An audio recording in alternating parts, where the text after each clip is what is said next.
আজকে আবারও ব্যাপক পরিমাণে স্নো নিউ ইয়র্কে হয়েছে। আসলে স্নোটা যখন পড়ে তখনই স্নোটার মজাটা ভালো লাগে, বাট পড়ার পরটাই যে যন্ত্রণা সেটা যারা এই স্নোর ভিতরে থাকে তারাই ভালো জানে। দেখুন গাছের, দেখুন বাড়ির ছাদে পুরা সাদা হয়ে গেছে।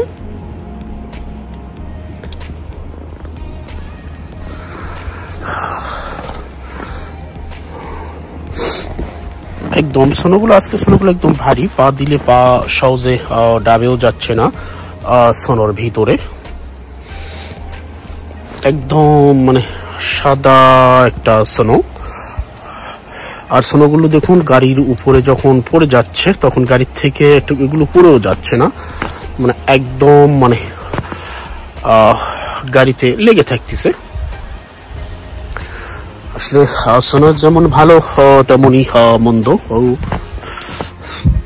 এই যে আমার ডাইবয় পুরা ডাইবয় যে স্নোগুলো পড়ছে, কিছুক্ষণ পর মানে স্নো পড়া শেষ হলে আমাকে এই পুরা ডাইবয়টা ক্লিন করতে হবে। আর ওই যে এটা হচ্ছে রাস্তা, সরকারি লোকজন তাদের গাড়ি দিয়ে মোটামুটি ক্লিন করে দিয়েছে।